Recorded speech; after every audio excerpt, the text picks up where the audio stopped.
welcome to another episode of the Black Heel Podcast with your hosts, Scott and Mike. Well, in this episode, we're finally not just talking about Teen Titans, we're going to be talking about the latest trailer for the final season of The Boys, and then be moving on to the final season of Teen Titans. Oh, So, that's actually funny how that works out. I know, isn't it? And then we'll be ending with a character spotlight from Mike. So, all right, so we got to talk about this trailer. First off, incredible. I This enjoyed. trailer was fantastic. Just leads to so many more questions now. So the big question that I have that obviously must be explained in the first three episodes. He said he was getting up at 8. I thought 45 minutes was going to be enough time for him to stuff his face. Um, I'm sorry, I have people in the house to take care of. yeah, he's never taken care of them before. Anyway, I take care of the dog every morning. I know.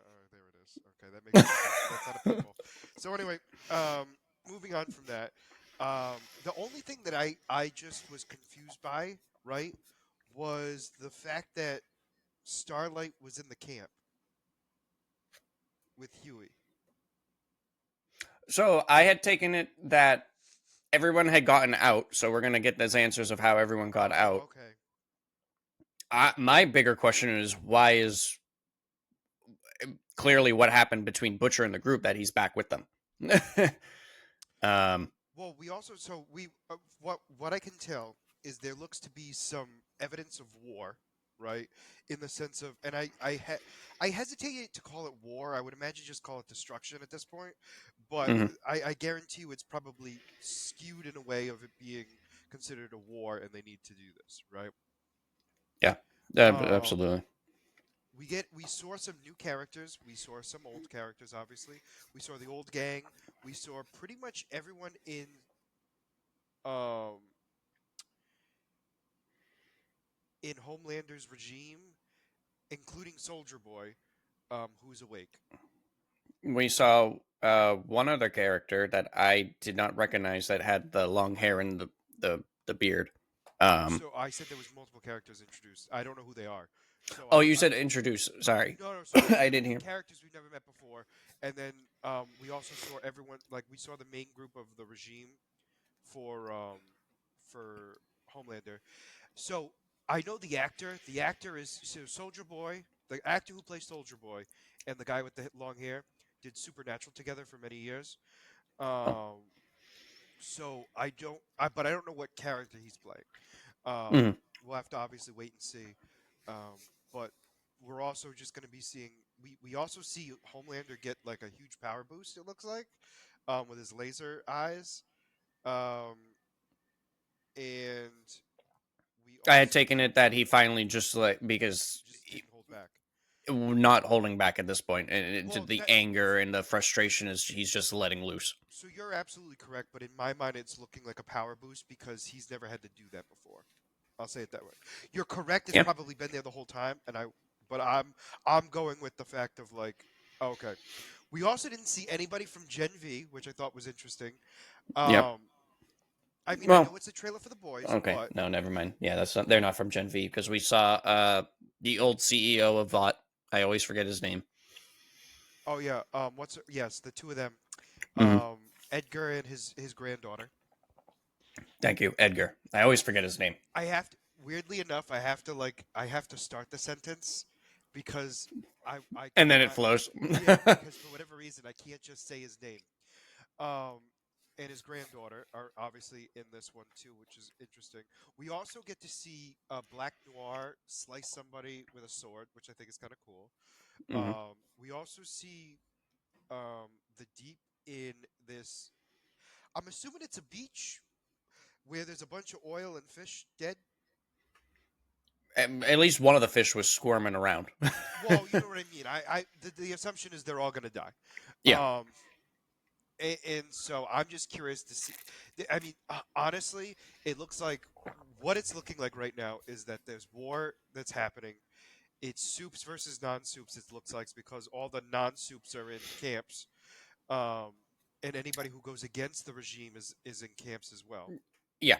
I'm assuming that uh, Homelander's son is getting in line with his powers, because I'm assuming that's his son that grew up a little bit with that they showed him starting to get laser eyes at one point in the trailer. You're probably right. I don't think I put two and two together there.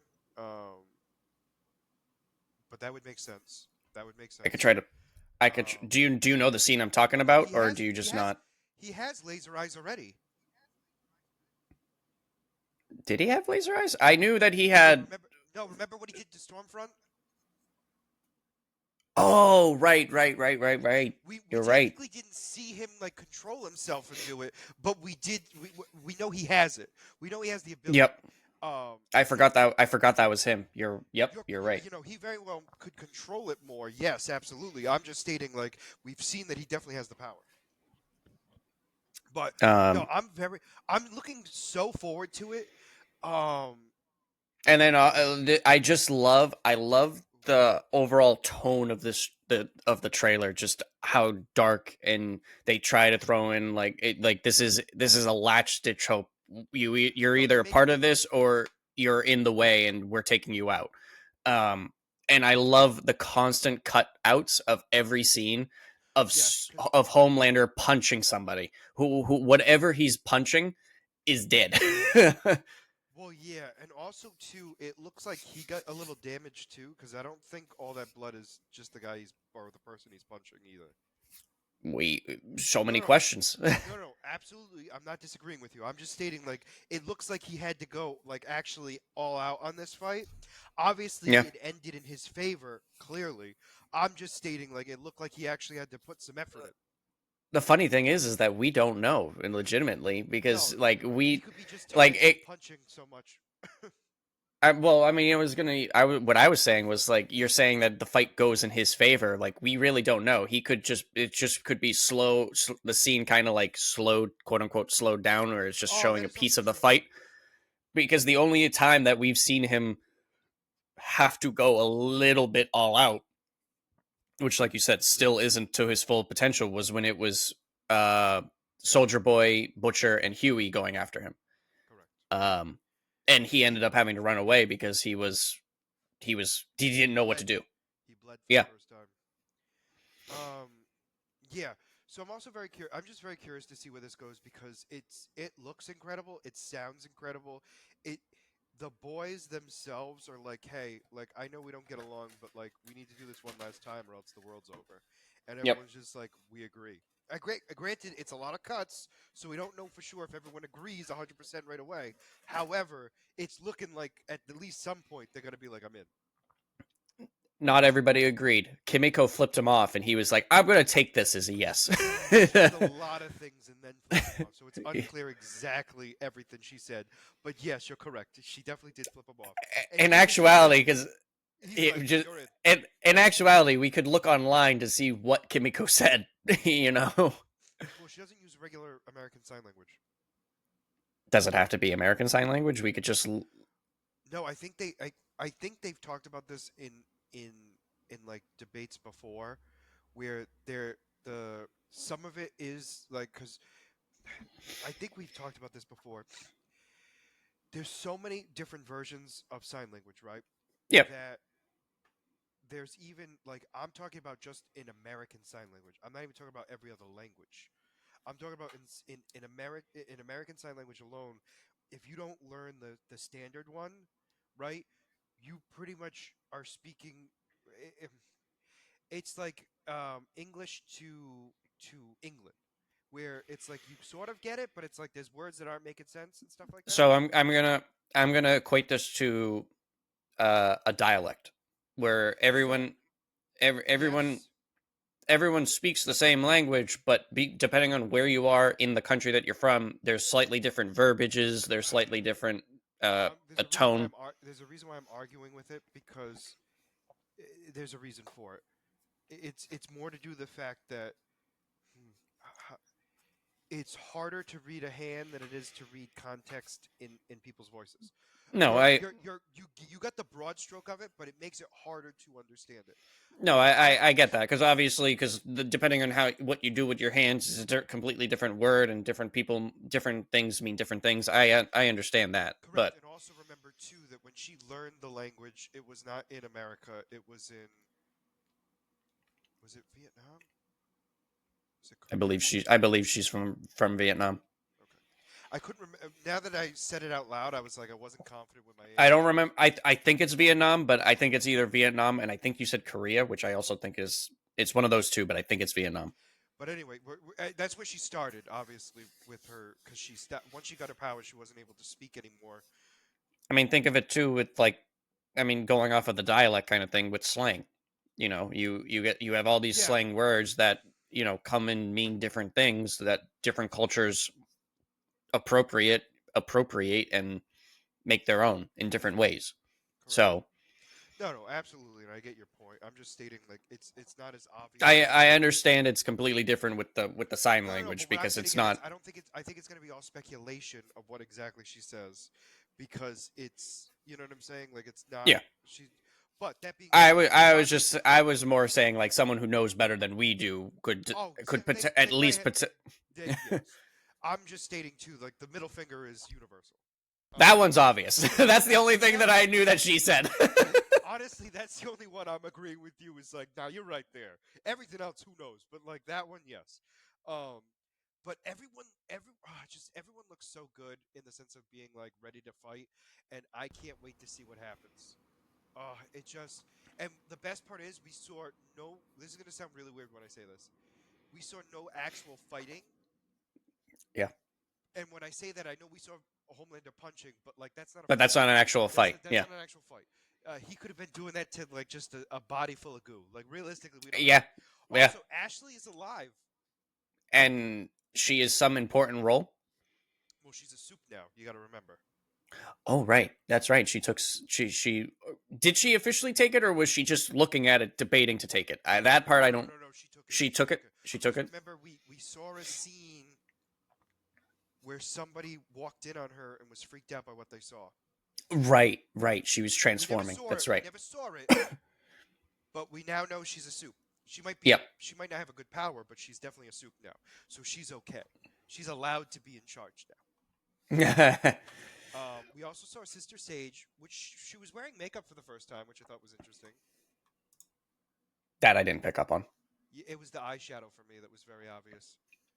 Okay. Um, I the reason why I bring it up is because it was very uncharacteristic of her. I agree.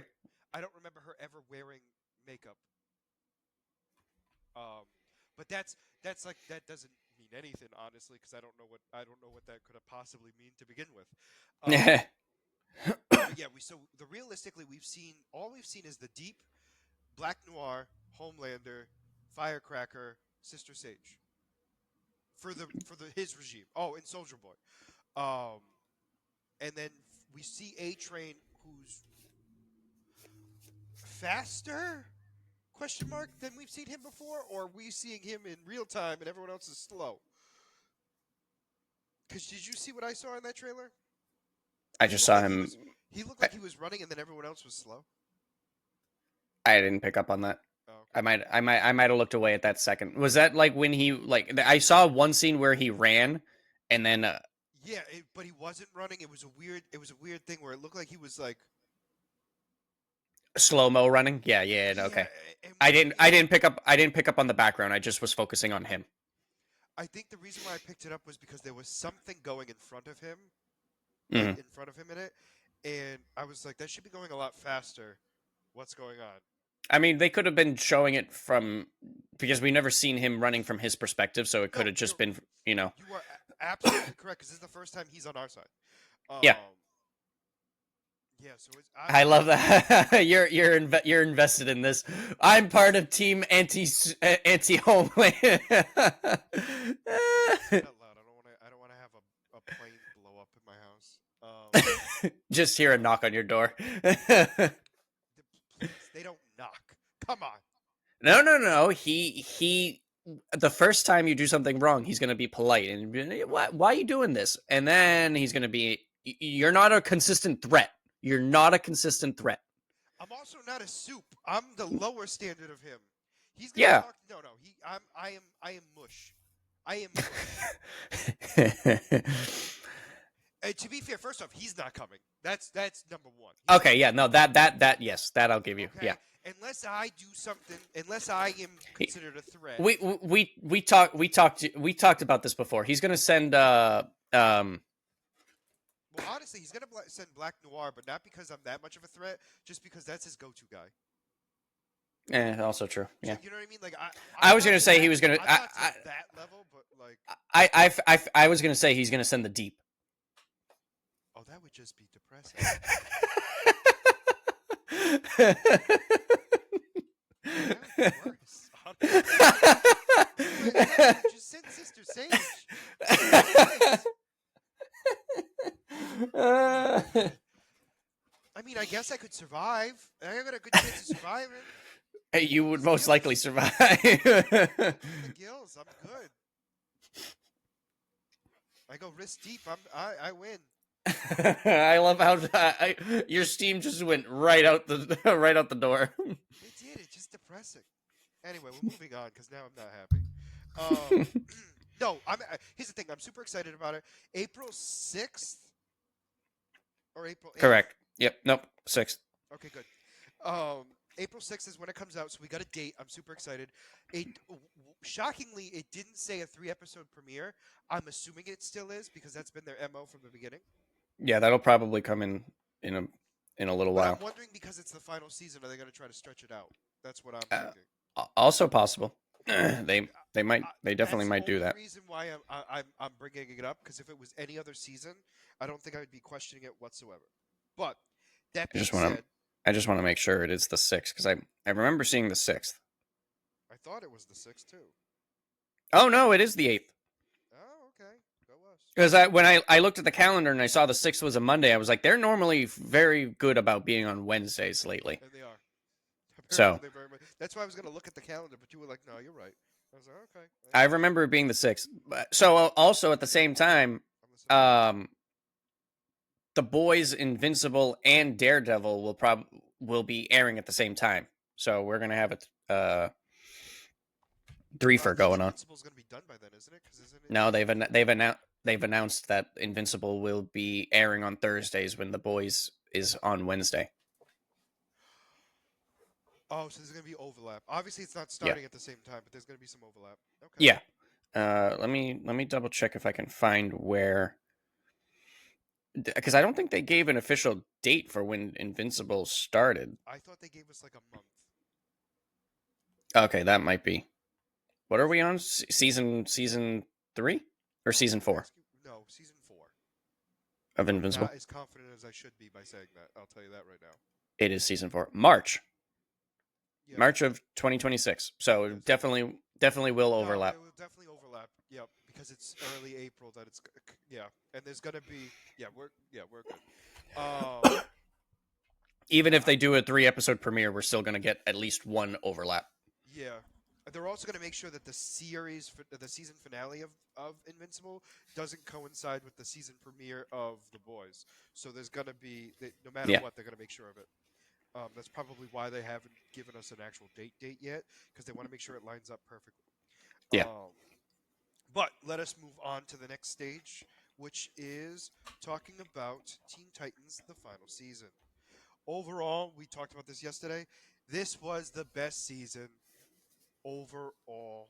This was a great season. I loved that this was the one that everything really finally carried over. I will say this. It was there was 2 episodes that you could argue didn't fully connect, but they did still. They didn't connect to the story of of the Brotherhood of Evil, but they still were important to the overall narrative of Teen Titans. One of them was the origin story, which I know you had mentioned, and at very, very end, and then obviously the end, which is we're gonna be talking about change. We're gonna stop there. You Okay. could deal with it. This whole season is just one big narrative, so we're gonna be I going know, back and but I got forth. a lot to talk about that last episode. That's why I don't want to start it yet, you jerk. Because then I'm going to get sidetracked. We're going to be an hour in, and we only talked about the final episode and didn't talk about any of the others. And all these That's fine by episodes me. were, and all these episodes were delicious. You know what? Screw it. Delicious. I was I literally ate about to them make a up. comment. I ate them up. Okay.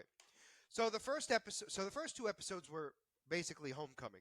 So what it was basically telling was the first episode was Beast Boy on his original team, which was the Doom Patrol. Yep, And he was this was before the Teen Titans, and I've never seen you eat so much. So that is such a lie. You and I were both the human vacuums.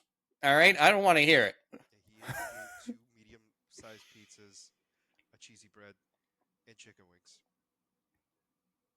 No, no, no. The medium pizza, no. It was one medium pizza, and it was a bread bowl. I am so sorry because it was the size of a medium pizza. I assumed it was two. I Yeah. apologize. If anything, I feel like the bread bowl is probably a little bit No, more filling than. you made it worse than what I I said. made it worse. I just like how you defended yourself by saying I ate more. So anyway, so Beast Boy is extra polite, which throws me off so much in this. I also He's a learned little his kid that age. doesn't know better.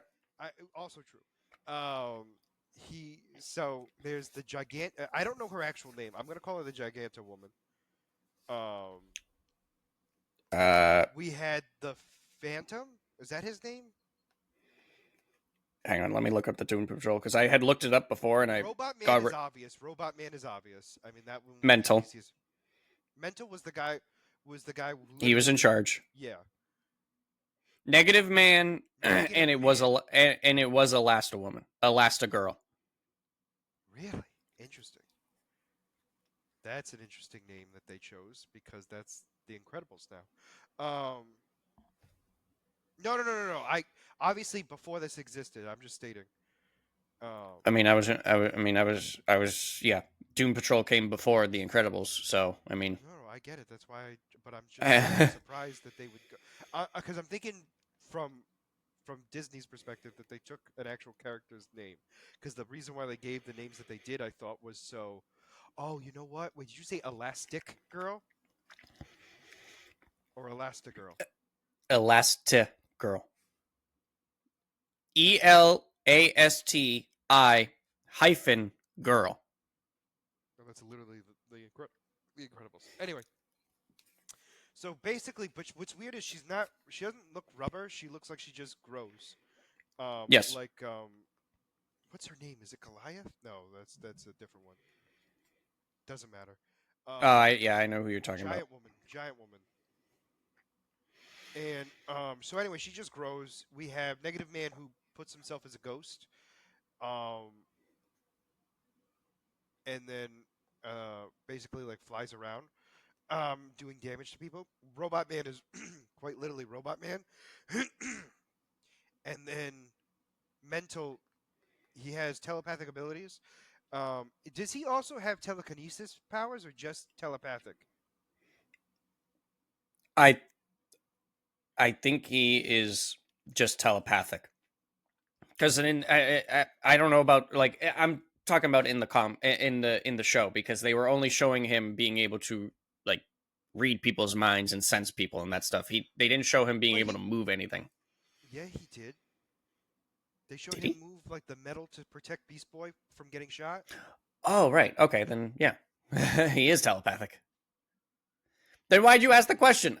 Telekinesis, yes. Well, well, because And then you get all mad at me for not remembering. Are you kidding me right now? Are you actually kidding me? because because it came to me after you said he's never moved anything. I was like, he did move something, and then I realized after, oh yeah, that such a answers my question. such a jackass. We're only on episode one. This is how we're starting. But this is the origin story of Doom Patrol, Beast Boy, and the Brotherhood of Evil. So the Brotherhood of Evil consists of a man who is all of our presidents combined at this point. I mean, Um, his name is Immortus, so he can never die. well, can we just assume it's not He, die of old age? yes, he can never die of old age. So then we have Madame Rouge, who is this rubber woman. We have the monkey and the brain. Um, I forget their names. Mala, The brain is correct. The brain is, the brain, it's Mala. Mala. Thank you. And those are the main four members of the team. So anyway, they're apparently going to make this black hole creator. And Beast Boy was so the whole team was captured. Beast Boy was able to be freed. He was ordered to stop the Brotherhood of Evil. However, he saved the team instead, and Beast Boy got reprimanded for it. Yep. That was episode 1. Episode 2 is where we're present day. And then all of a sudden, a beacon comes to look for Beast Boy, requesting help. The Doom Patrol is in trouble, and we need all hands on deck. Yeah. The Doom Patrol has been captured for many months. It sounds like. It seems like it's been a while. Yep. Because when they find Robot Man, Cyborg has to Humpty Dumpty him back together. Not really, but just put his brain. Reboot him. Yep. Reboot him. And then he gets back on. He's like, "What's going on? What's happening?" And it's like, "You've been out for like months." He's like, "What do you mean months?" And it's like, "Yeah, it's been months." He goes, "I shouldn't have an off switch," and then runs away. So they team up to go break in. They then help. They basically free all of the Doom Patrol. Trying to think of what else. Oh, I mean, that's really the gist of the episode. The Teen Titans. But there is one thing that happens that we want to talk about. Is obviously Doom Patrol. I mean, not Doom Patrol. The idea is they didn't want. They saved the Teen Titans. Doom Patrol did not want. Mental did not want. Let's put it. It's not the Doom Patrol in general. The Mental did not want the Teen Titans involved in it because this is their fight, and they didn't want someone else getting involved. Episode, right? Because they saved them. Yep. The Masters of Evil escape, and then they ask. They tell Beast Boy that he's got to help out, and then they start falling apart one by one until we find out the Teen Titans have arrived, and they've saved everyone on the Doom Patrol. Correct. Yep. Okay. So it's the same episode. It's just longer than I thought. So anyway, we get to a lot happened in that 20-minute episode. No, it did, because we thought everyone was dying, and then nobody died, thankfully. Yep. So anyway, we finally get to the end where Mental is more agreeable to like working with a team. They then defeat the Masters of Evil. I apologize before you continue with where you mentioned about how everyone was getting lost. How Mental was willing to put everyone, like, was willing to lose everybody for the sake of the mission, whereas Beast Boy, everyone was also willing to die for the mission as well. Yes, everyone was willing to every person was willing to stay behind so everyone else could continue moving forward. But also, what's weird is Elastigirl saved Beast Boy. Yeah. Which was also weird to me. No, and the reason why I say it's weird is not because I didn't think she cared about him. Was because the mentality of the team is to go at all costs. Mm-hmm. That's what threw me off. Unless she thought she was already a goner, protect the team type of thing. Well, she had gotten hit before, so she probably figured that she was useless at that point. So, yeah. No, but you get my point. That was the only thing that threw me off. If I remember correctly, she got shot from one of the blasters. Multiple times, but I think from the first one, I think you're correct. And then we see the big explosion where it falls on top of her. Yes. And she holds it up as long as she can, and eventually it gives out. Yeah, correct. But yeah, so we then get to the main building.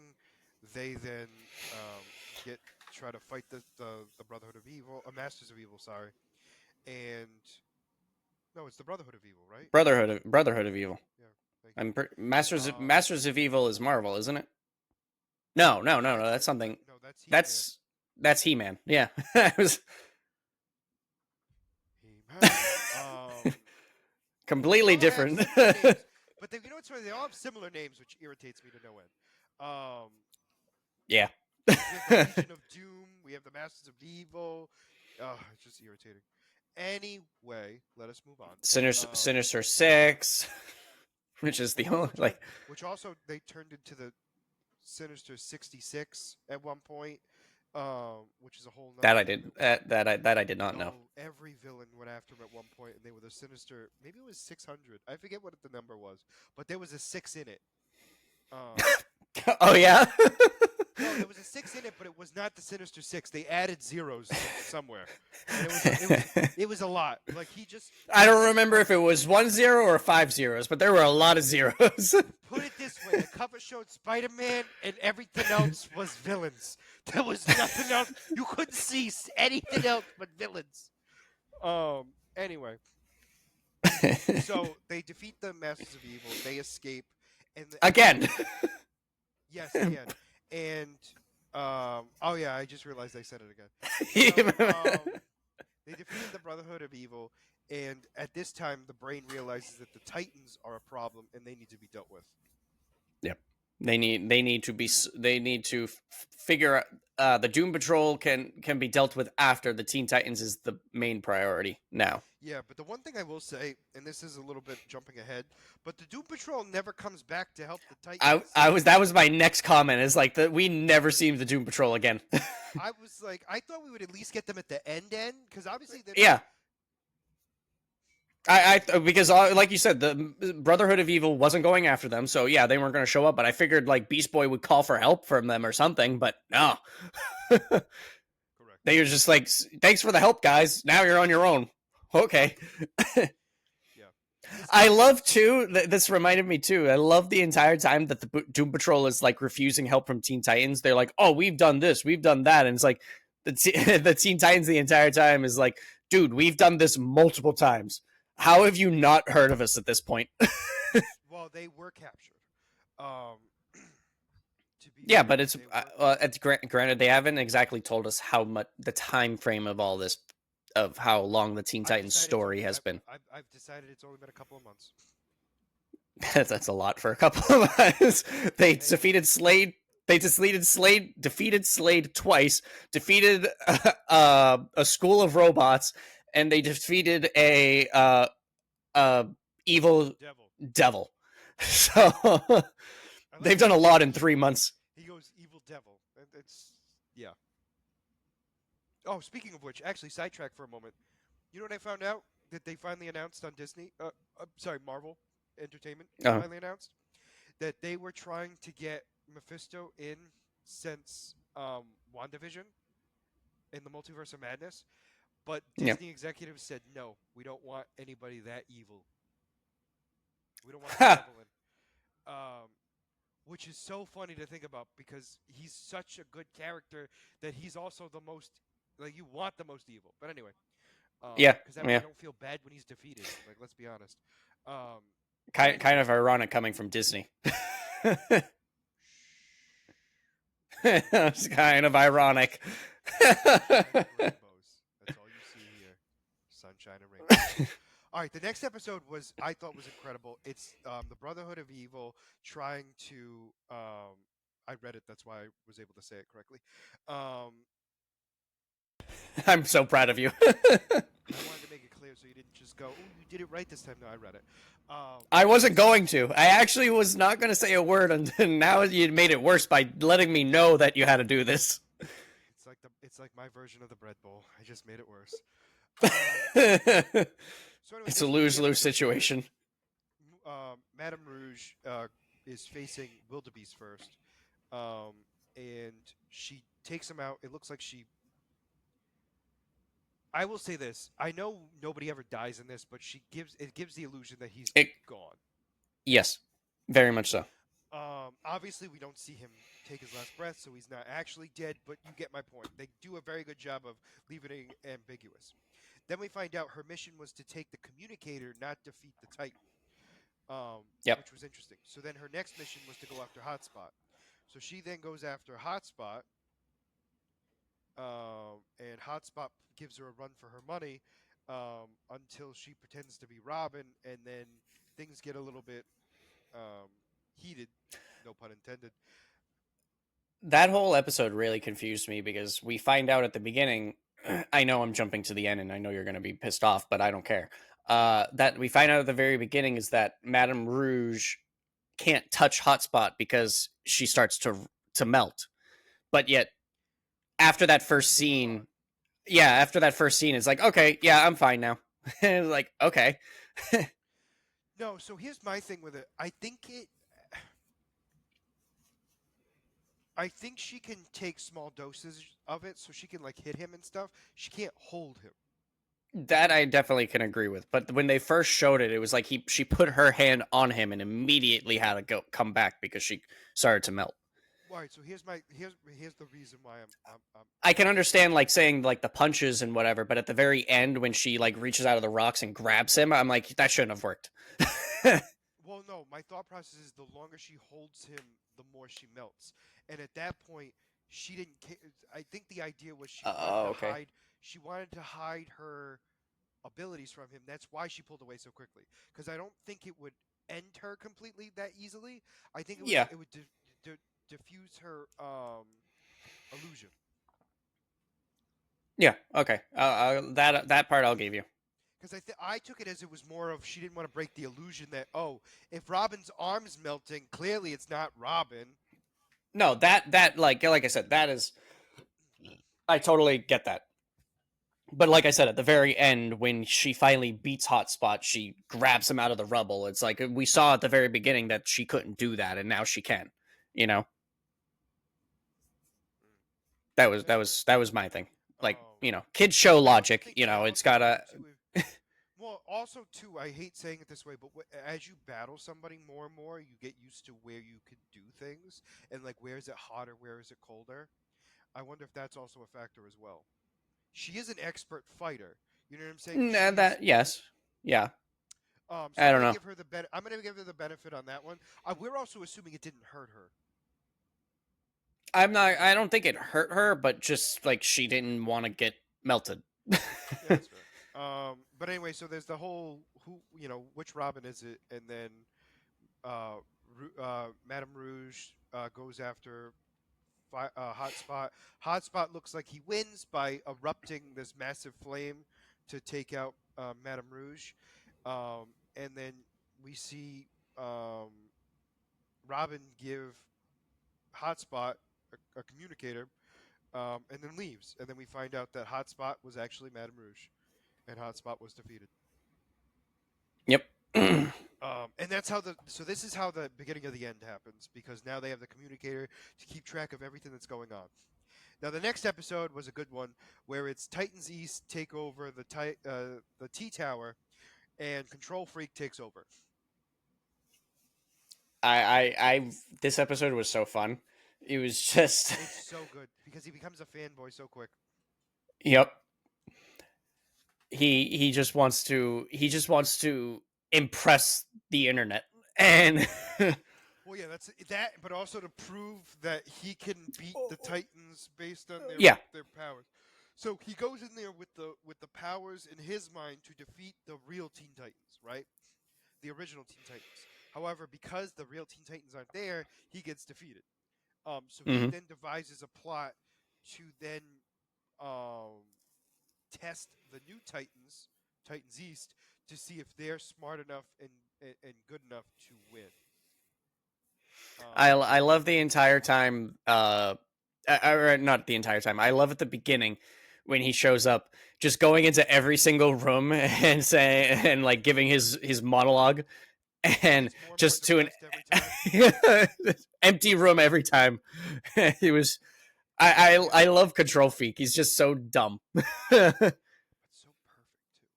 Oh, Oh no, perfect. we also forgot to mention too. The end of the last episode was where we see all the villains of the Teen Titans um, Yep. with the I forgot that was at the last music. episode.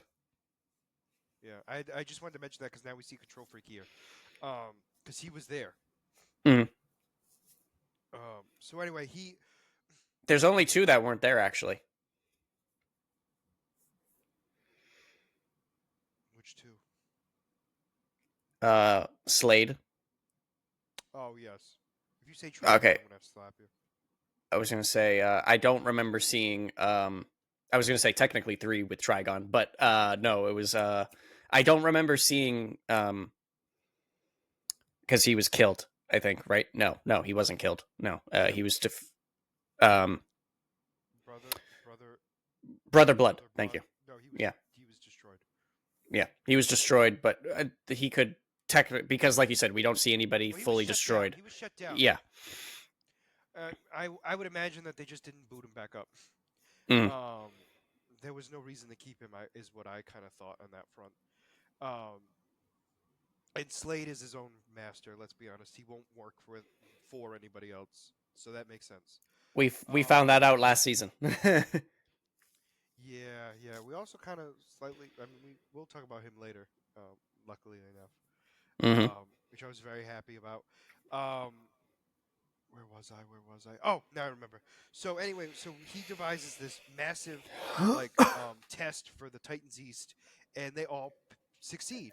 And what's hilarious is he celebrates with them, being like, "Oh my gosh, you guys were incredible!" You And guys then are they're so like, amazing, and they were. they literally like, "Hey, by the way, you just teleported in front of your enemies, and now you're in trouble." He's like, "Oh," and they take his remote, and he now gets arrested.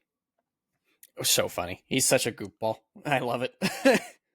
And the entire time too, Cyborg is checking in on them and is like, "Hey, what's going on? I'm hearing these reports. Are you guys okay? Do we have to come and bail you out?" Like, no, no, no, we're fine. We're fine. Why is there a mechanical shark? And so, don't worry about it. We're good. We're good. Next episode was Snowblind. This was a great episode too. I th- Again, this was an episode that I thought was earlier in the series.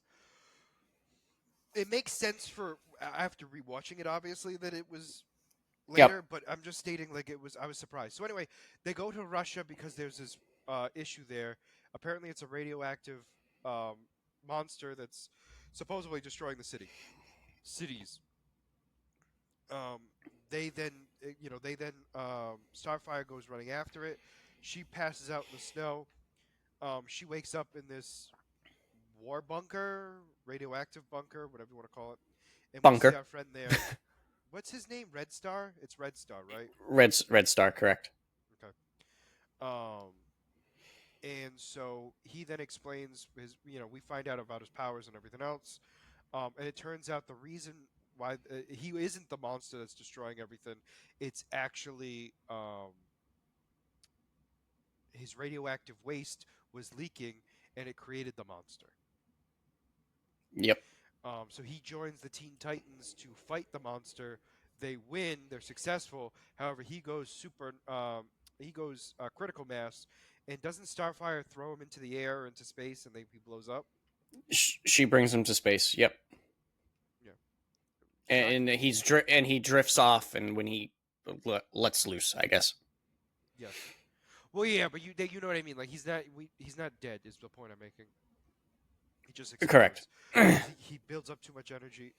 But anyway, so Yeah. this Yep. was such a good episode. I was gonna say this was such a good episode because it's like he considered himself a monster, which I sort of understand because of his powers, but he thought he was protecting his people, but actually caused more damage because of that monster.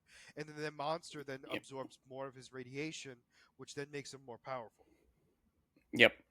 All like you said, all unknown to him, and Yes. Well, the uh, husband just bunkered in, so I, how would he know? the problem is too is that it was part of it wasn't all on him. Like he thought he was a monster, but it was because his people turned on him and accused him of Oh, like yes, yes, he, yes, yes. I agree with you there because he was a you know, technically government failure.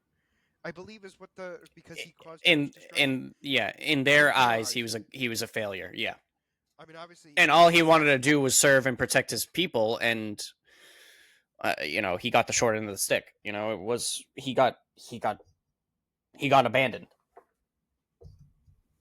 yeah, yeah. Good episode though. I liked it. It was quick to the point. It made it. No, it was though, but it was like No, no, no. It's it was just like your thought scary, but process it's going also through that. yeah, it was. No, but it's just one of those things where this was like classic Teen Titans, like what would have been a one-off episode, but Oh obviously yeah. it wasn't because they're gathering troops. Hmm. I mean, the funny thing is like, yes, they're gathering troops, but in this case, it didn't seem like they had gotten him because of how it ended. No, that So is fair, but we also know that he does get recruited when we we see him know, obviously, at the end, announce but that he's in spot. yeah, So this next episode was my favorite because I will tell you right now, I this is the babysitting one. I remember this episode, but what's weird no, is it's I not. didn't remember there were three kids. It's you skipped an episode. We can talk about hide and seek if you want, but there's Cole before it. No, Cole is after. Cole is episode 6. On mine, it's they come out on the same day, so I'm I'm seeing it as hide and seek was first, and then it was Cole. Where are you looking at these episodes? Are you on Prime? Online. I'm on Prime. Cole came out November 3rd, 2005. Hide and Seek came out November 11th, 2005. Well, that's hilarious. Wait, say that again. Say that again. Cole came out Yep. November 3rd, Yep. 2005. Hide and Yep. Seek came out November 11th, 2005. What's hilarious is on here they both say November 5th. All right, so we can talk about Cole first. That's fine by me. It doesn't matter. I was just very confused. Like what? Like, like I No, said, I'm going off of Amazon Prime. it makes more sense because for Cole they were still a team at that moment. They didn't split up yet. Yes, they started splitting up a little bit, kind of No, they after. started hide and seek is when they split up. Yeah. Literally the next episode. I like how you like later. Next episode. Well, no, like All right, so yeah, but they didn't because they were off doing different missions, but then they came back together and then they split off again. So like that's why I was like, it's not officially a split off no, yet. I get your point, but I meant, but what I'm getting at is like you're right. But my point I'm making is they had not split off yet, and now all of a sudden they're together. So it makes more sense that they would stay together before splitting off. Anyway, so we'll talk about Cole. Yeah. The episode is that they're going to fight Doctor Light in Antarctica, and they all get knocked into the ice into this prehistoric area. I love how all the universes have a prehistoric area in Antarctica Yeah. Right. because Marvel has that as well. It's called the Savage Lands. There's always prehistoric Um, area, like you said, everywhere, but it happens to be in Antarctica every time. Can we just every time. that's the weird part. Every It's the time. most untouched Um, spot. which makes sense, I guess. I don't know. But anyway, this is underground, under the ice.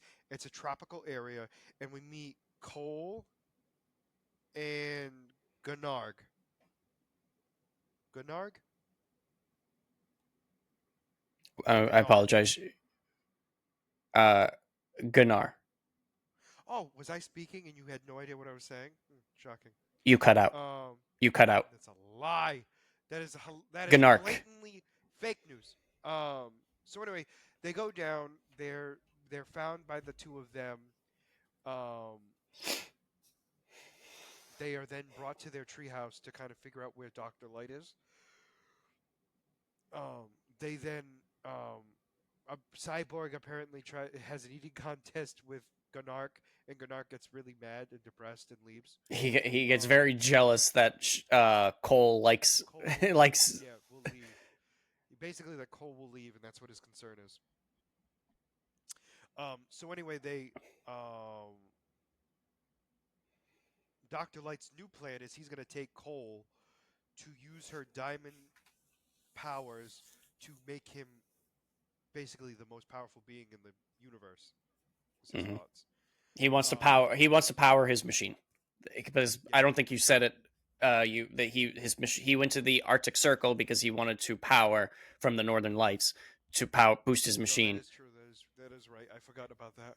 Um, and that's when they ended up going Which, down by the into the way, center of the earth. is not the Northern Lights. Just so you know. Uh, he want. What do you mean? It's not the Northern Lights. No, because we're in the South. It's not the Northern Lights. I know that's stupid to say, but it's We, because we the are in Moon the. is in the We South. are in the. We're in the north. They went to the Arctic Oh, I thought they Circle. were in Antarctica. No, no, no. They're in the north. They're in there. Because when They you went said to the Arctic Antarctica, you're Circle, like, which you're is the right. north. You I, didn't even correct me or nothing. I'm sorry. Disgusting. Hey, sometimes you got to learn on your own. So anyway, they're in the Arctic Circle. Either way, everything stays the same.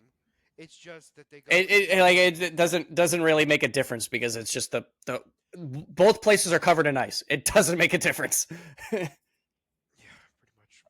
Um, but one's not a continent. Um, so yeah. Anyway, Yeah. So the idea is he's trying to power his suit. And then while he's there, he's able to camouflage himself, so he's able to bend the visible light so he looks invisible to everyone. And he's watching everyone, and he decides that he's going to take Cole and use her to power his machine. So shockingly, while she goes looking for Gunark, um, he goes to capture her. Gunark tries to save her because of the technology. He's scared, so Doctor Light's able to take um, Cole. Hmm. I also think it's kind of cool that he keeps trying to save her, and then every time the light happens, he like runs away scared, which I find to be a little bit funny. Did he just walk away? I thought he actually beat her because when he saw that Cole was getting taken, he braved up a little bit to fight her, but Well, he he got did end blasted up beating. once. Yeah. He got blasted once, but it wasn't like he was defeated. No, but he was knocked down and that allowed him to escape. Yeah, he was able to walk away. You're right. But there was a few times that he did just like panic. No, the first time it happened, he cowered, and then she kind of like gave him a pep talk, and he was willing to do it. But then in the later fight, it seemed like he was cowering when in actuality he was being smart and sneaking around while the Teen Titans were distracting Doctor Light so he could sneak up on him. Yes, that is also true. So they team up with the Titans. They get back to the Arctic Circle, where he's powered up significantly from Cole's help, um, and he's now powerful enough to take down the Titans. And then that's when Gunark goes in and starts destroying the a machine, which causes him to get weaker as time goes on, and Doctor Light is defeated. Yep. And then Gunark and Cole are added to the Teen Titans. They're They get a honorary members. communicator. Hmm. Yep.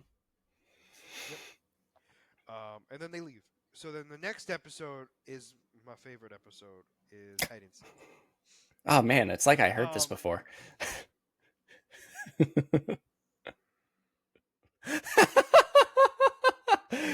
Out of all the people to have babysit, they have Raven, which I think is hilarious.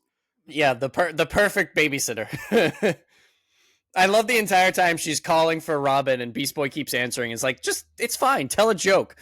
And then she tries it anyway. So she finds out. So she's ordered to find these heroes, right? She's under the impression that they're full-fledged heroes. When they show up, there are three children, and I would argue an infant, a toddler, and a child. Okay, Yeah.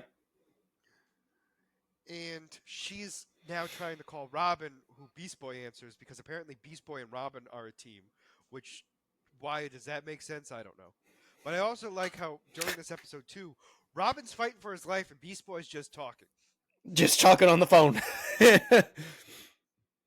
But anyway, so she's stuck doing this, and even though she doesn't want to, so her goal is to take the train to get these guys to the safe house, um, and then that's when what's his name, the gorilla?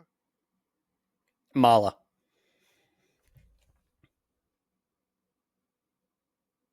Oh, I lost Mike. I lost him forever. Dang. Froze.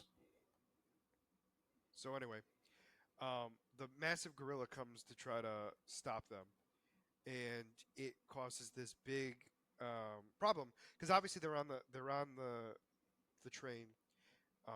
We have this issue because there he is.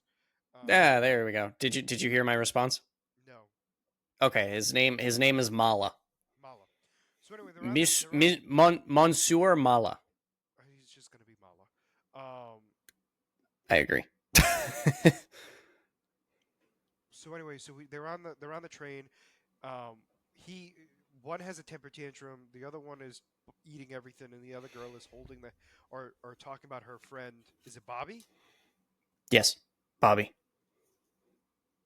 Oh, Bobby I'm so starts proud of beating. you. Trust me, it was not like it was easy. Um, so anyway, she talks about this imaginary friend Bobby, who clearly who knows what's going on, right? So she then all of a sudden Raven's like, I want everyone to be quiet. She takes a deep breath. She does the Azarath Metreon Zinthos to meditate. She opens her eyes, kids are gone. So now she has to go hunting them down. She finds one literally biting the chair off of one of the areas and like rips it off. She then grabs him. The other one is having a temper tantrum, and the other one, she grabs his blanket and pulls him away. And then she finds the last one in the cargo spot because it's the only spot where Bobby can stand because he's so big. Hmm. So then that's when, oh my gosh, what's his name again? Mala. Mala. I almost said Mongo, and I was like, that's not right. Mala comes in, breaks through. They start fighting. Raven seems to get like a power boost from what we normally see her in. I'll say that in the sense Yeah. of like her abilities and stuff. But anyway, they start fighting. She gets herself beat and knocked into the final car. All of a sudden, Mala gets grabbed, punched th- by an imaginary object, flown through most of the cars, and then there's an impression on the connector of the train and removes the caboose from the main train. And they are left stranded. Yep. She offers to fly them. However, apparently the youngest one can't handle flight. Just starts Um, puking. yep. Throws up everything he ate, which is literally whole. So, Yep. um, we had the corner of the chair and everything else. So she then decides they have to walk. They go inside an abandoned cabin where they spend the night. She then feeds them beans and everything else because that's all that was available. And then she tries to get Robin to kind of. Oh no, Beast Boy calls for an update, doesn't he? Like, oh, how's it going? Or does she call him? I think every time there's a call, she calls. And she wants to talk to Robin, and Beast Boy is he's Robin's busy. Also, it's always daylight where Beast Boy is. We're gonna make that clear too. I think she always calls when it's daylight. Nope, nope, not the last one, not that second one, because remember it's nighttime and they're at the cabin. Right. Yep. Yep. The other times I will give you that it's daylight. Yeah. However, so Hey, they fight all over the globe, you know? they're in the same spot. Time doesn't work that way. You stay in the same zone the entire time. Anyway, I'm just irritated. Kids cartoon, man. You're fine with everything else, but the time is what does you in. Yeah, because they make it, if it was daylight the entire time, we wouldn't have had a problem.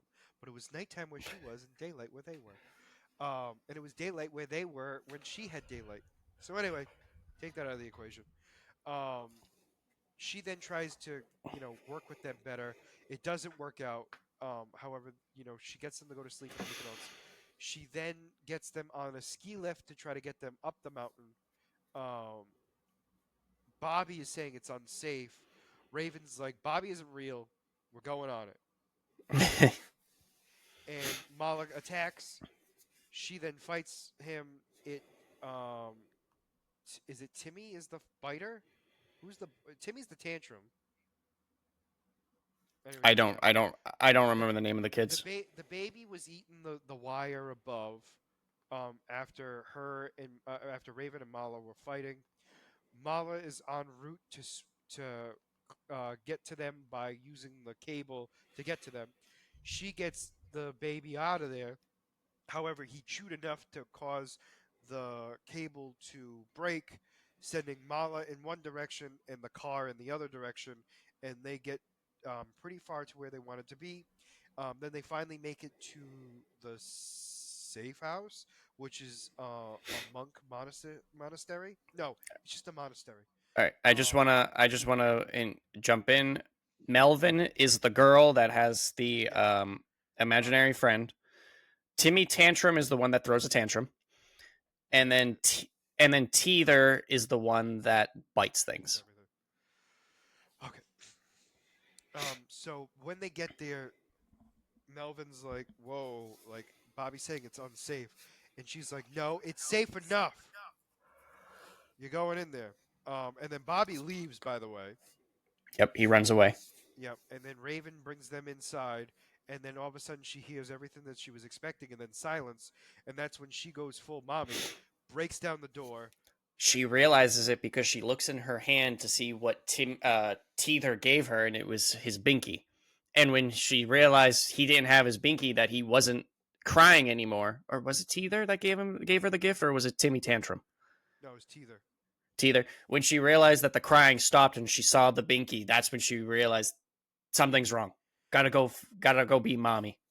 She blasts through the door, finds all the monks on the ground. She then finds apparently Mala's fast because he already got the kids locked up. Yep. And then she goes full on attacking Mala with his tank. She gets attacked a lot, but then we get Bobby who saves the day, who we now see beating up Mala with ease Yes. Yep. because apparently Teether eats things.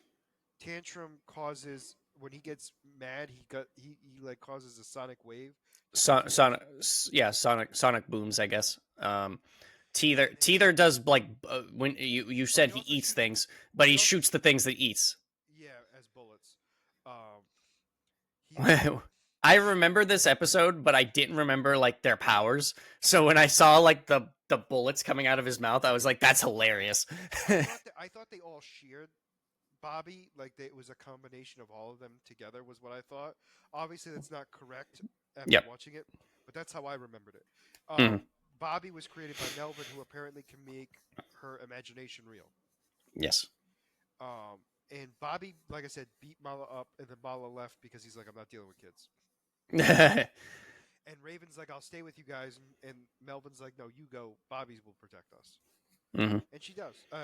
Raven leaves. Still a good episode. Loved every second of it. Um, the next one we have Kid Flash. This was I love this episode. I remember it and not at the same time. Like I remember Kid Flash and I remember him getting Jinx to turn on her team. Like I don't remember obviously the specifics, but it was a fun episode. It was a fun I episode.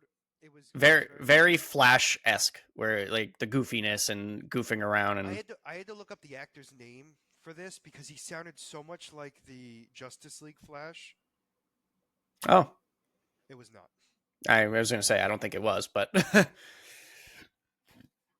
No, but there was some mannerisms and everything else where it sounded very similar to the Flash from um,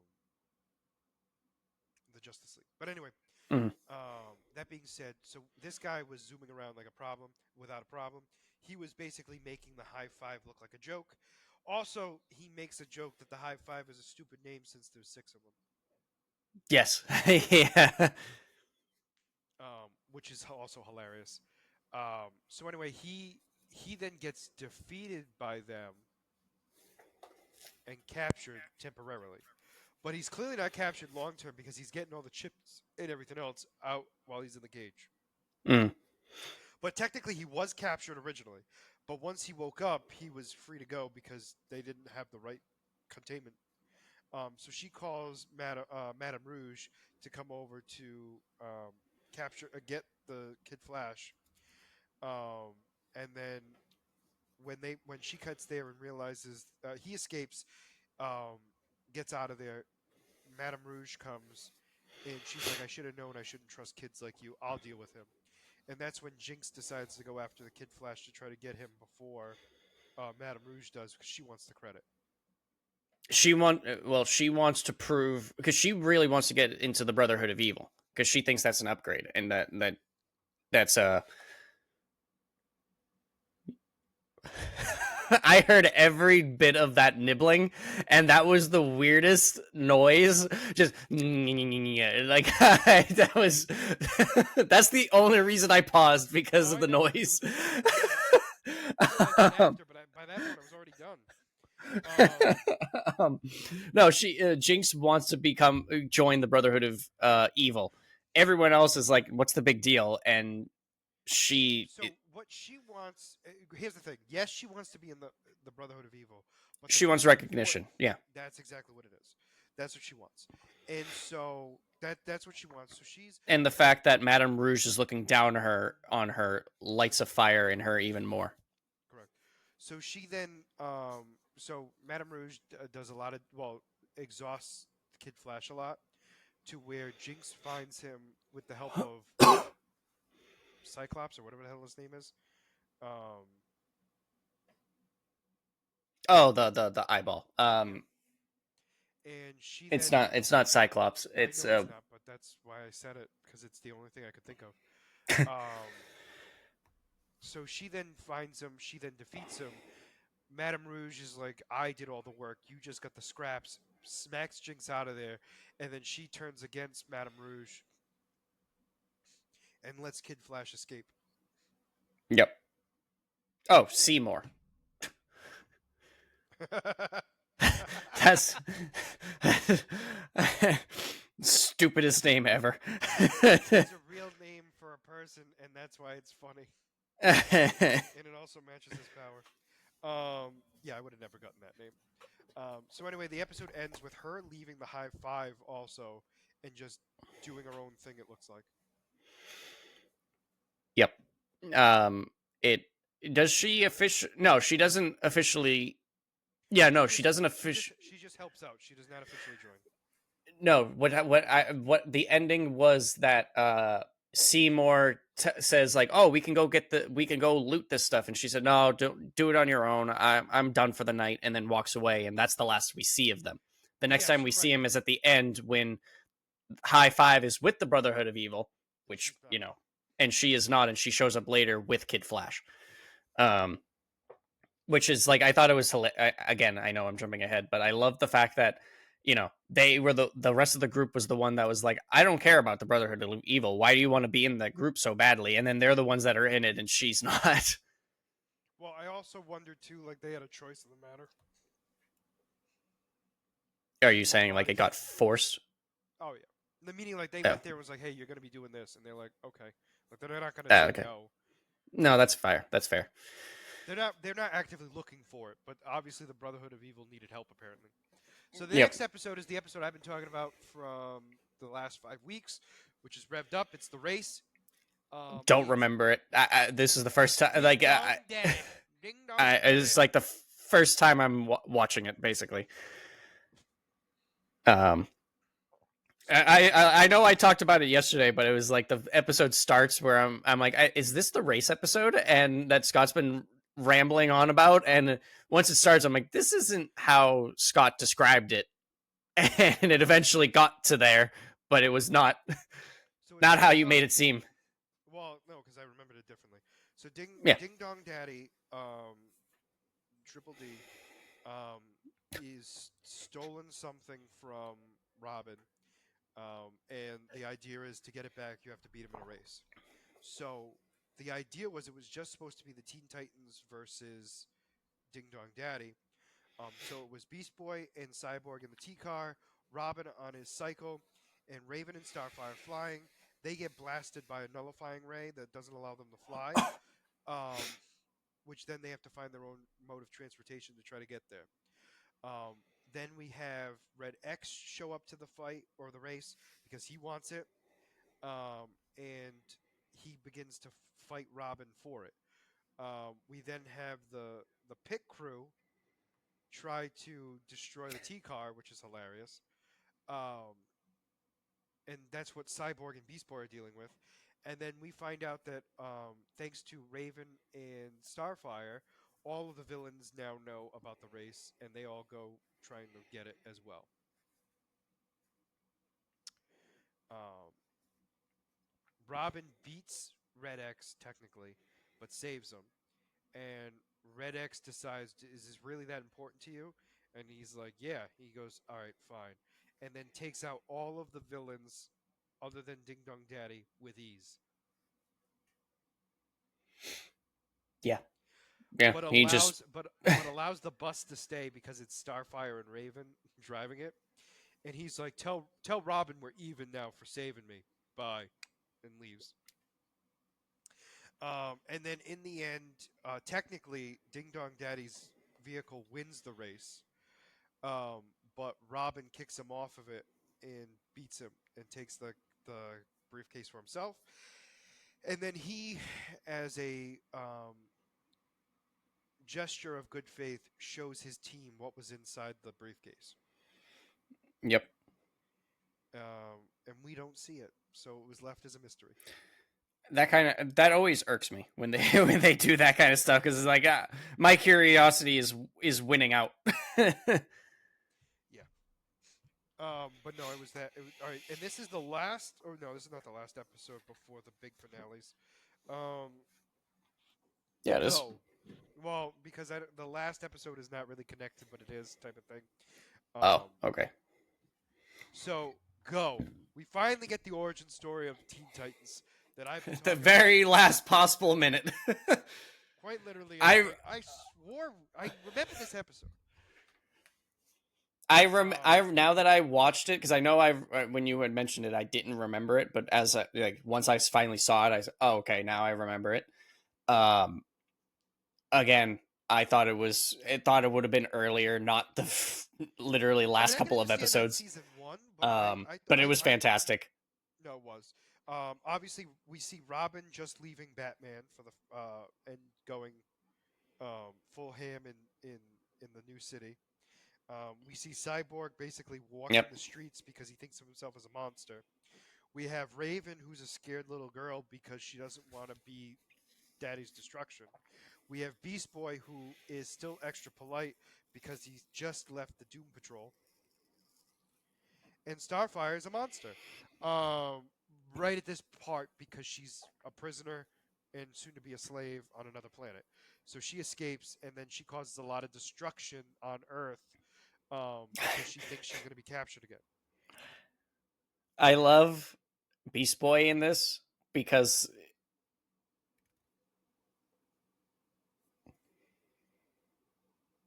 I lost him again. This is fun. So yeah, so I'm assuming what Mike was saying was Beast Boy was extra polite and everything else, and I lost him completely, completely. Oh, that's good. Um, that's not good at all.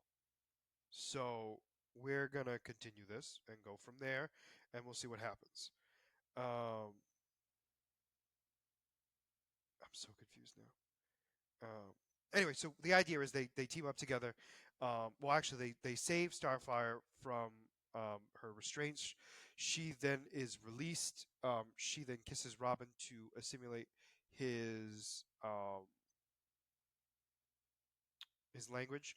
She then explains that her name must be Starfire in their eyes. Um, and so all of that goes on, and so then they decide that they're not going to let them just take her because she's not a prisoner, she's not a slave. So they decide to attack this alien race that's supposedly going to attack her, anybody who gets involved. Um, and because of that, they um, they do all this. So anyway, they team up. They actually defeat the machinery or the alien race. They then escape and they decide that they're going to be Teen Titans. However, they don't get the T Tower or anything else yet. So they kind of just decide that if they ever need each other, they're going to do this together. And that's kind of how the episode ends with them kind of deciding that they're going to be a team, even though they don't have a place to actually work yet. Um, but I thought that was definitely a good one to kind of it was definitely a great origin story. I love the dynamics of how they reacted to each other to begin with, and then obviously we know how they are later. Uh, so moving on to the next one, we're going to be moving on to Calling All Titans, um, where the Brotherhood of Evil basically wins and defeats the Teen Titans.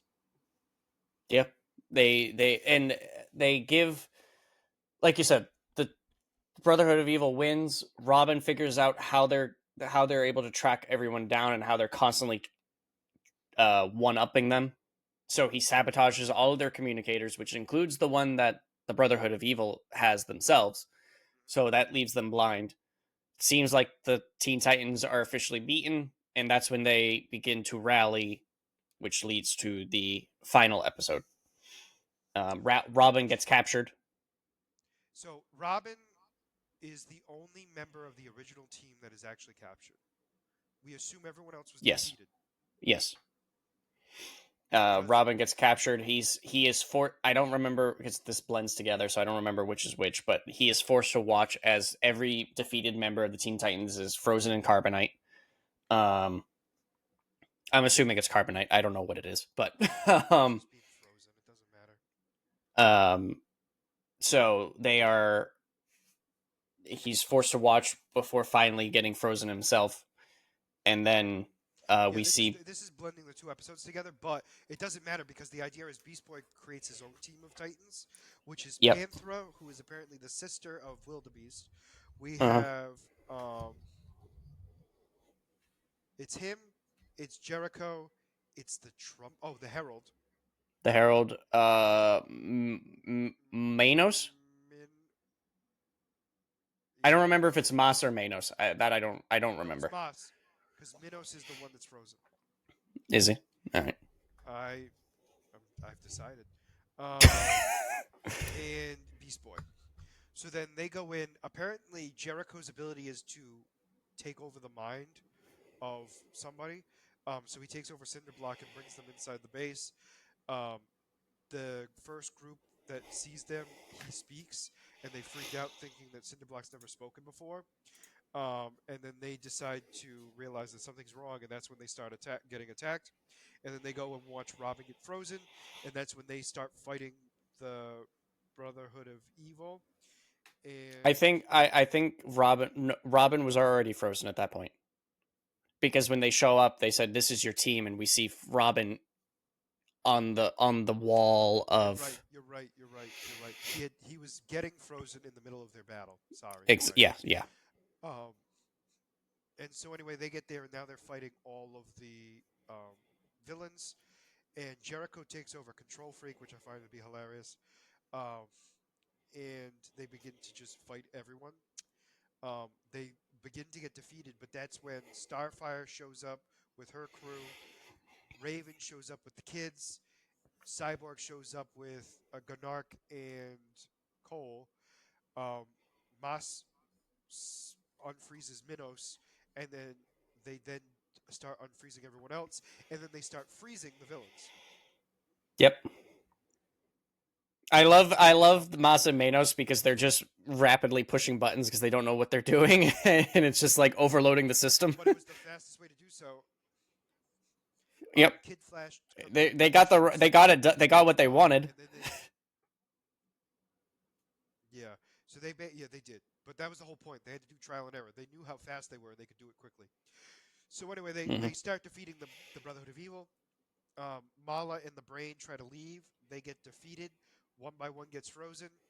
Um, and they're able to defeat the Brotherhood of Evil.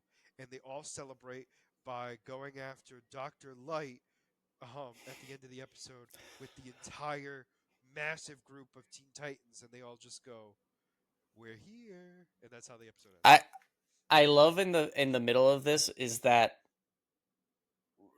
Beast Boy and Robin are the ones in charge.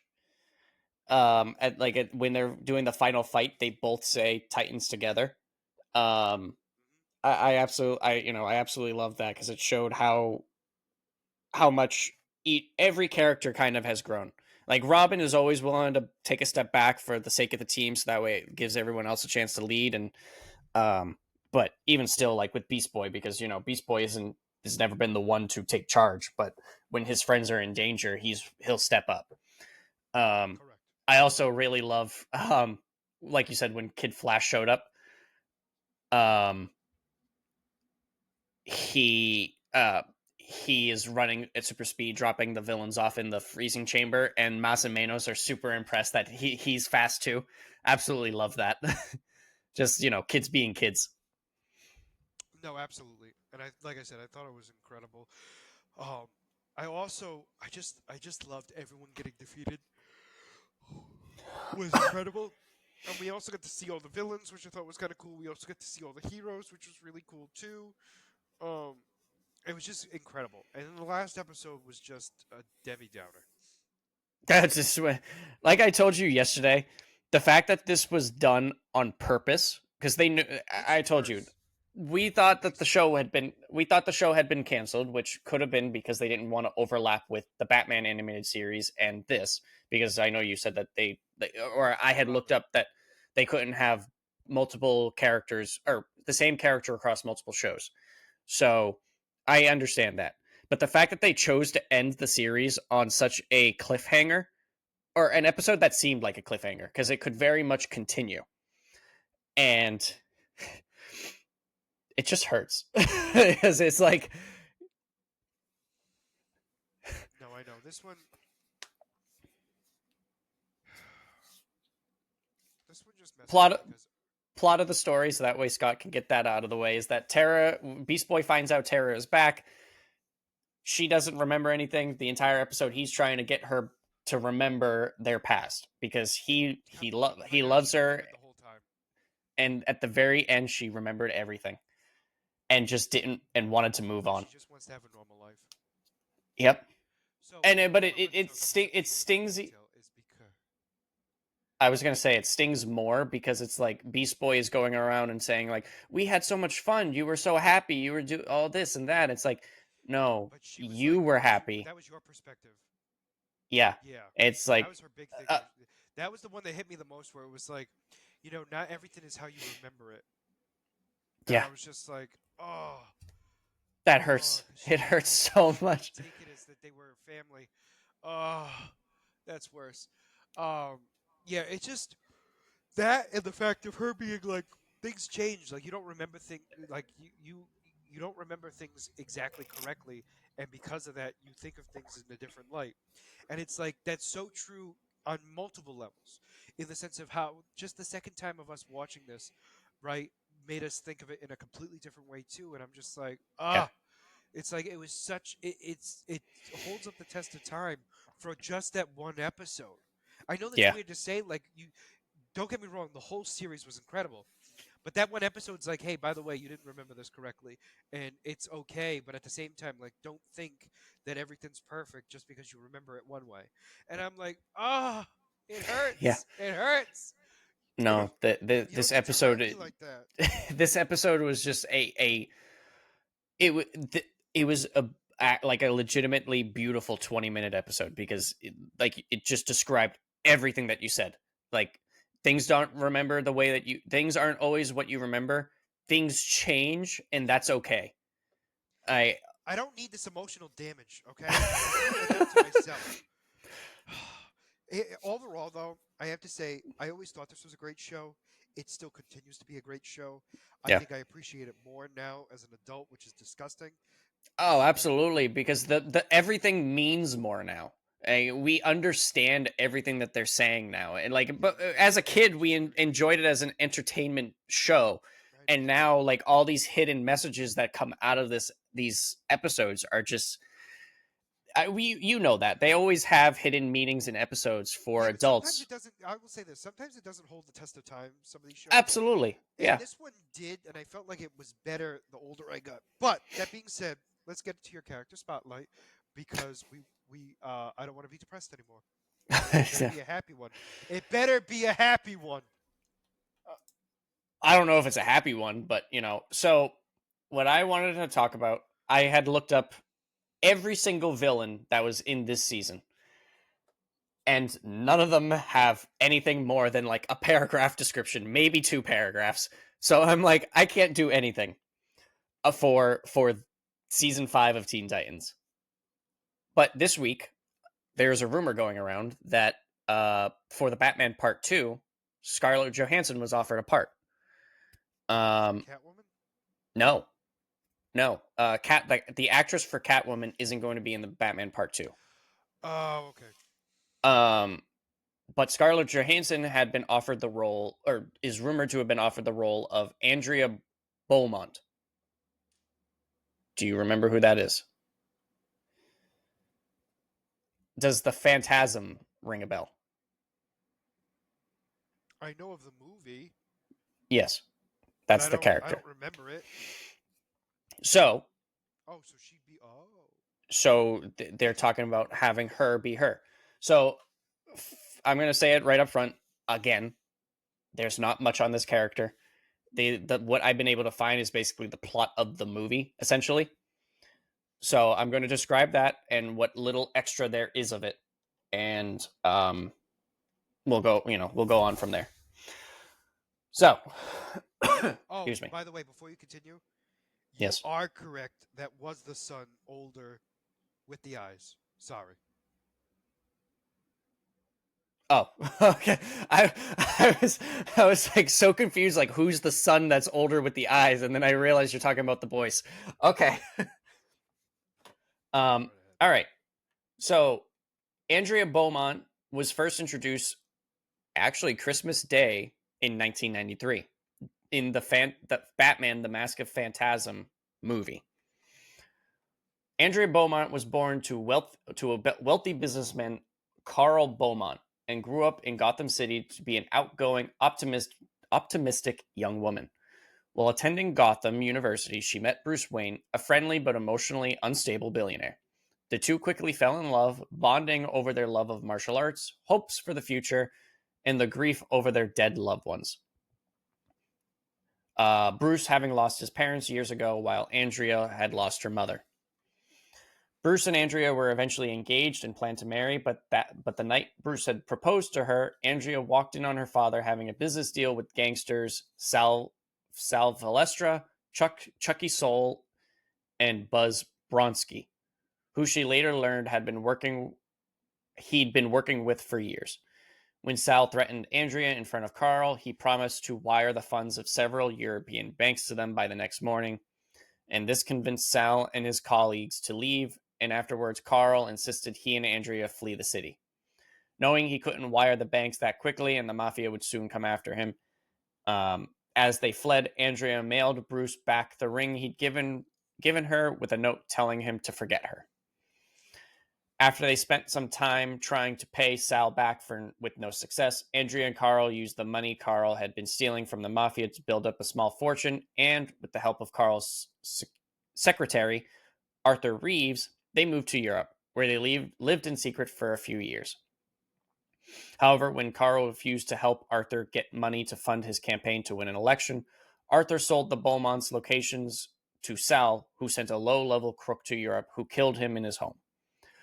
Upon finding his body, Andrea was filled with furious pain that influenced her to adopt the guise of the Phantasm, donning a skull mask, cloak, voice modulator, and arm-mounted scythe, planning to use her weaponry and combat skills to take out those who wronged her father as a vigilante. Around 1993, Andrea returned to Gotham City under the pretense of organizing family finances, contacting Arthur Reeves and going out with him to get close to the mobsters who killed her father as the Phantasm. Her first target was Chucky Soul, who she killed while he was being chased by Gotham's vigilante protector, the Batman. Because of their similar cloaks and costumes, the media and the GCPD mistook the Phantasm for Batman and accused him of killing Soul and later Buzz Bronski, who the Phantasm killed next. As the Batman began investigating the Phantasm and her victims, Andrea put together that he was her former fiance, Bruce Wayne, and became disgusted that he'd gone on to become a vigilante, but was unwilling to take lives. As the police began investigating the Batman with the help of Arthur, Sal Valestra discovered his old partners were being killed, and he suspected he may be next. So he enlisted the help of the Joker, Gotham's greatest criminal mastermind who used to work for Sal, having been the henchman who personally executed Carl Beaumont. When Sal insulted the Joker, he was killed by the Joker and left for the Phantasm to find in his home, before the Joker blew it up and sent the Phantasm running to the rooftops, where she was cornered by Batman. She quickly escaped the scene as the GCPD arrived to take down Batman, nearly capturing and unmasking him before Andrea returned in her civilian clothes to allow Batman to get in her car and return him to his home before the police could detain him. After she patched him up, Bruce, Andrea After she patched up Bruce, Andrea told him she'd seen the chase on TV and knew she had to save him, and then told Bruce that the Phantasm was her father trying to take down the mob and get him and Andrea off the hook from their blackmail. Bruce and Andrea reconciled their differences and slept together that night and considered possibly starting their relationship over. However, Andrea was still fixated on killing the Joker, the last person on whom she desired revenge, and so made her way to the abandoned amusement park where he yeah, the abandoned amusement park he was using as his lair. She ambushed the Joker, who had already figured out her true identity as the Phantasm, and they engaged in a violent tussle. The Batman had learned of Andrea's plans and followed her to the amusement park where he saved her from one of Joker's death traps and tried to talk her down from killing him. She refused, trying to make a case that what she and Bruce do isn't very different, but he merely told her to leave and chased after the Joker himself. He and the Joker engaged in a violent, bloody battle throughout the park, and in his rage, nearly brought himself to killing the Joker when he learned that he'd rigged the entire park to blow and kill him and Andrea. When they had both beaten each other senseless, Andrea returned and grabbed the Joker, escaping with him as the park exploded. Batman escaped just in time, but Andrea and the Joker were nowhere to be found. The Joker later escaped Andrea, perhaps thanks to her learning from Batman's refusal to kill, and she disappeared for many years, with no one, not even Bruce, able to find her. She eventually used the Phantasm moniker to become a prolific assassin, eventually catching the eye of the government agent Amanda Waller. In the 2020s, Waller hired the Phantasm to kill the parents of young Terry McGinnis as they were leaving a movie theater with him, similar to how Bruce's parents were gunned down before his eyes by a mugger while leaving a movie theater as well. She hoped that this would spark a similar trauma in Terry that would lead him to become the next Batman, considering how she had injected him with Bruce's DNA in the womb. The Phantasm initially took the job, but refused to go through with the assignment, not wanting to put another person through the same pain she and Bruce had gone through. Andrea kept tabs on Terry, seeing him fulfill his destiny and become Batman. Fearful that Batman would become a murderer if he learned that his ally, Vigilante, was responsible for the death of Warren McGinnis, she set out to kill him. Phantasm failed, however, as Jake was able to fend her off with Terry's help. She tried again when Jake was kidnapped by the Jokers, but they had infected him with Joker venom, killing him.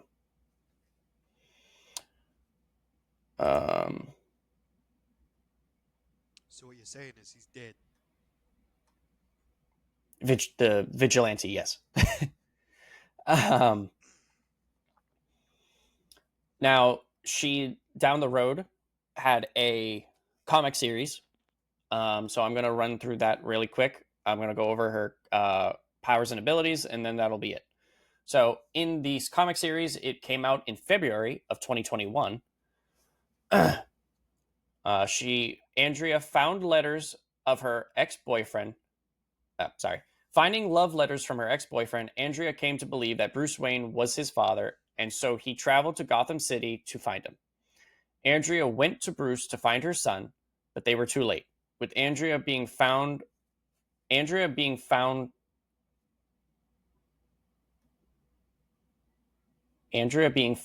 killed with Joker venom. Knowing the Joker was behind his murder, she dug up her own Phantasm gear, swore her revenge. She started hunting down her former henchman, the Joker, to help find him. Apologize. There was a little paragraph above that I missed it. The comic series is about Andrea redawning the Phantasm moniker because the Joker had killed her son. So now she's out for revenge. I apologize. Because I was like, I don't know where you're going. So That was like, I know that there's a spot that says it, but I missed it. Discovering that the Joker was under the protection of Batman and Catwoman, Phantasm broke into Wayne Manor and attacked Selina while Bruce was out. While their fight ended with both of them knocked out, Andrea woke up first and kidnapped Selina. Convincing Selina to join her side, the two faked a prisoner exchange, knowing Batman wouldn't upheld his part of the bargain. Phantasm and Batman fought until she implied she blamed him for her family's death. Letting his guard down, Catwoman took the opportunity to knock him out. Andrea Selina Andrea and Selina knew the truth that Andrea was actually kidnapped by the Joker prior to the adoption. They decided to fake Phantasm's death, breaking into Arkham Asylum and freeing Clayface. They then went to Joker's cell, where they faked being shocked with the Phantasm attacking Catwoman and escaping with Joker. They went to Andrea's parents and revealed Andrew's fate. Sorry, Andrew. Uh, they went to Andrew's parents and revealed Andrew's fate, only for Joker to try and kill her. Batman and Catwoman arrived to stop him, so Joker kicked a bomb he had smuggled in at them. Afterwards, Clayface fulfilled his promise and tricked Batman into thinking she had committed suicide. Well, Andrea went into hiding. So, powers and abilities. She is acrobatic. She is apparently a master driver. She is very tech savvy, with using a lot of gadgetry. She is advanced in hand-to-hand combat. Specifically, she is very good at jujitsu. Her mask and appearance, similar to Batman, is very intimidating. She is a master stealth, tracking, and she is very prolific with vast amount of weapons. She uses two main weapons, which is a smoke emitter, which is kind of taking it from Scarecrow. It's a fear toxin, which helps gives her the edge. And on the end of her hand, she has attached a scythe, like I said, as help her with her hand-to-hand combat and get through walls and windows and whatnot. Like I said, she doesn't appear much in the universe. She appeared in the movies, and that's kind of really all she was, except for a couple stuff. And like I said, in 2021, she had a comic series, and there was a little bit with Batman Beyond. But outside of that, not too much involving her. So it'll be cool if it is true that she comes into the cinematic universe. We'll have to wait and see. But for now, the next week we're going to be talking about any trailers that come out. We'll be watching Trouble in Tokyo, the Teen Titans movie, and then a character spotlight from me. So for now, if you made it this far into the video, please make sure to like and subscribe down below.